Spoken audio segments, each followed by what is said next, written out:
Hello friends, welcome to குழல் சமையல். இன்றைக்கி நம்ம கிச்சனில் பொட்டுக்கடலை லட்டு எப்படி பண்ணுறதுன்னு பார்ப்போம் வாங்க. அதற்கு தேவையான பொருட்கள்: 1 கப் பொட்டுக்கடலை, அரை கப் சுகர்,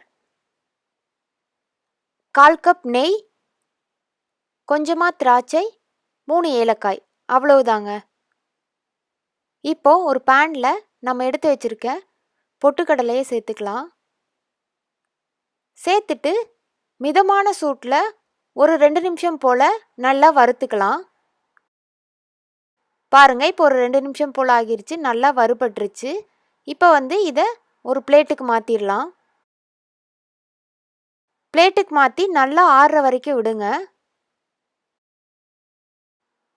நல்லா ஆறுனதும் இதை ஒரு மிக்ஸி ஜாரில் மாற்றிக்கலாம்.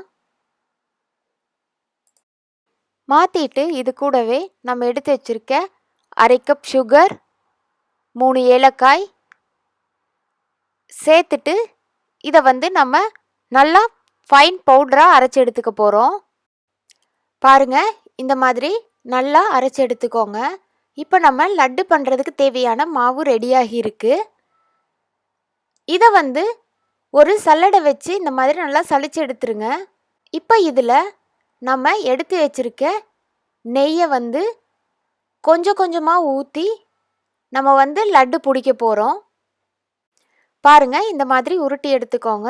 அலங்காரத்துக்காக நீங்கள் திராட்சை, முந்திரி எது வேணாலும் பயன்படுத்திக்கலாம். இதே போல் மீதி இருக்கிற எல்லா லட்டும் உருட்டிடலாம். பாருங்கள், எல்லா லட்டும் இதே போல் உருட்டி எடுத்தாச்சு. அவ்வளவுதாங்க, நம்மளோட ரொம்ப சூப்பரான ஈஸியாக பண்ணக்கூடிய பொட்டுக்கடலை லட்டு ரெடி ஆகிருச்சு. கண்டிப்பாக ட்ரை பண்ணி பாருங்கள். எப்படி இருந்துச்சுன்னு கமெண்ட்டில் சொல்லுங்கள். இந்த வீடியோ உங்களுக்கு பிடிச்சிருந்துச்சுன்னா குழல் சமையலுக்கு லைக் பண்ணுங்கள், ஷேர் பண்ணுங்கள், சப்ஸ்கிரைப் பண்ணுங்கள். நன்றி.